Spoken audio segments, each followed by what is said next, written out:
Mga kababayan, maligaya pag bumalik sa Pinas Balita. Kung bago lang kayo, please huwag niyong kakalimutan na i-like at subscribe ang ating channel para next update sa lagay ng ating panahon na mabilis ko kayong ma-notify.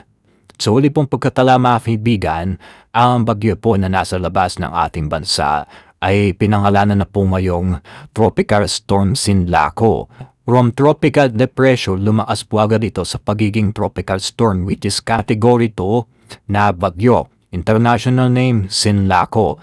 Sa ngayon po alamin natin yung mga lugar na kanyang maapektuhan. Kung ito nga po ba ay magkakaroon ng landfall scenario, merong ibang update sinasabi ito ay tatawid po sa may bandang North Luzon papunta sa kanlurang bahagi ng Luzon. Titignan natin yung mabuti at aalamin talaga natin.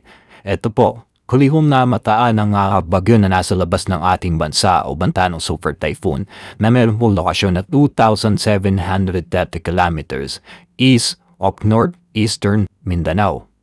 Tinataglay po nitong hangin ngayon na lumakas na sa 85 kilometers per hour malapit po sa may sentro at bumubukso hanggang 105 kilometers per hour. At ito po naman ay nasa stationary mode, or almost stationary. Meaning to say, ibig sabihin hindi ito kumikilos sa kanyang pwesto.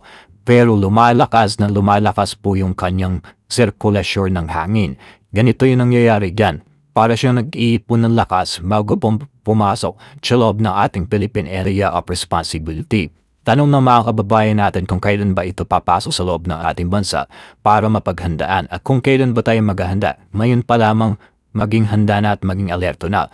Pero base na lamang po sa ating tropical cyclone threat potential, ang bagyo po na nasa labas ng ating banta o banta ng bagyong Kaloy, banta ng Super Typhoon Kaloy, papasok po sa loob ng ating PAR sa April 16 hanggang sa April 22.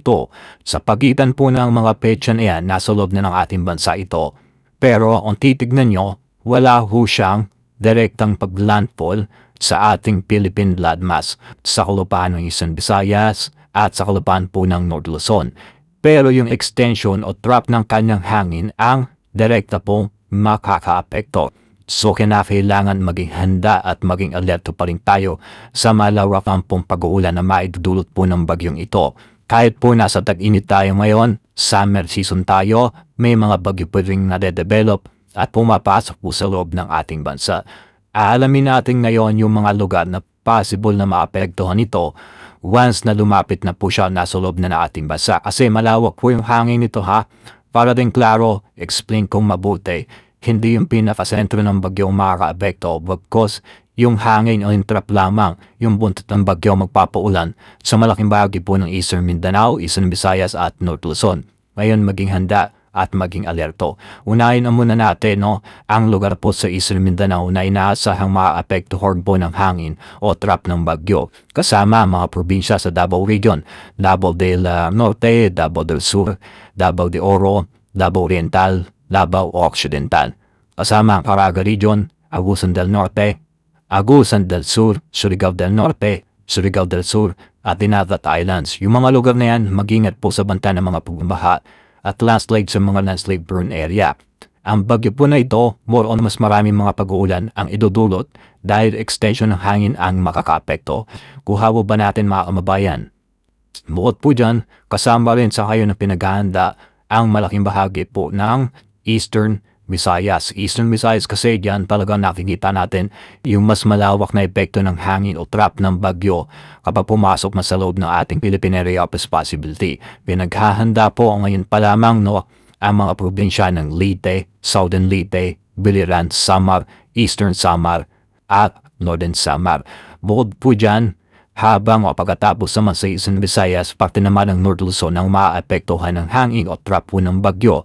Kaya maging alerto po ang mga probinsya sa Ilocos Region, Ilocos Norte, Ilocos Sur, La Union at Pangasinan.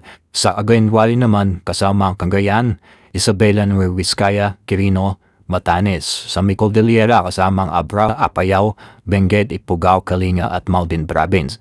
So kung magiging handa kayo ngayon, may mawawala ba? Wala po. Magbe-benefits pa tayo.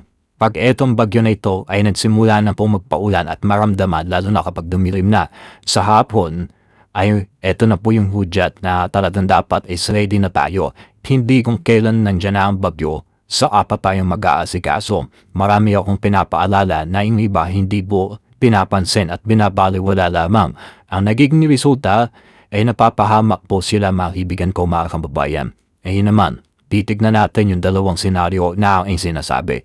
Yung unang senaryo, mag-i-stay siya o susundan niya yung ating pinakasinasabi na forecast sa track niya sa area of probability.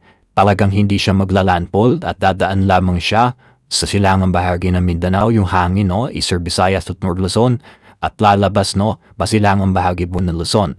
So, yun yung unang senaryo. Yung pangalawang senaryo naman, dahil nga po meron tayong ridge of high pressure area. Pag sinabi natin na ridge of high pressure area, malakas na impact ng hangin yan na nanggagaling po sa mibad ng hilaga ng Luzon or dyan sa mibad ng taas ng ating bansa.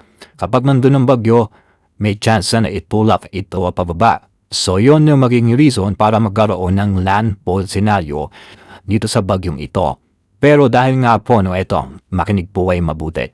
Dahil po categorize ang bagyo na ito bilang isang malakas o tinatawag din natin na super typhoon. Pag super typhoon, nasa signal number 4 hanggang signal number 5 ang kategory nito. At tataglayin itong hangin na umaabot sa 240 hanggang 300 kilometers per hour na lakas ng hangin. Pinaka-max na po yon. So, ang mangyayari dito, yung high pressure na hangin galing po sa Mihilagang Luzon, region high pressure area, walang magagawa sa lakas ng hangin na meron po sa bagyong ito. So, ang ibig sabihin lamang nito, yung pangalawang senaryo, yung mga landfall senaryo, ay malabo po mangyayari. Kaya kung may nakikita ko sa mga forecast trap na ito'y dadaan o tatama dito sa North Luzon, no? Yun is parang nangyayari sa forecast. Pero kung titignan nyo sa advanced weather system natin, malabo mangyari. Dahil hindi siya kayang itulak ng ridge of high pressure area pababa. Ang mangyayari dito, yung trap o extension lamang ng hangin ang makakaapekto sa malaking bahagi po o kanlurang bahagi ng ating bansa.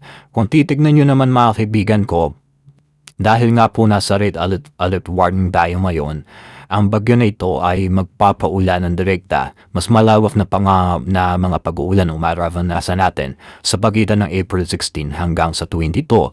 So ngayon po, no, anong petsa pa lamang 11. So may ilang araw pa para tayo ay mag-asikaso. Pero hindi ko naman sinasabi na huwag kayong mag-enjoy sa inyong bakasyon. Because yung mga lugar na binanggit ko lamang ang maging alerto.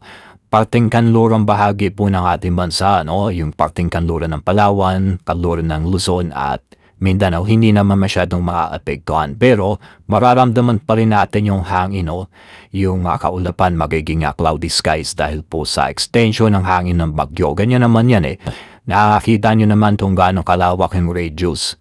Yung nasasako po ng bagyong ito masyadong malawak. Kayang sakupin ng buong Pilipinas. At salamat sa Diyos dahil hindi ito direktang tatagos o tatawid po sa ating landmass. Yun po yung mahalaga. Ililihis lamang, maganda po yun, pero kailangan maging alerto at maging handa po tayo. So ayon yan po muna ang aking pinaka-latest na update sa naging ng ating panahon.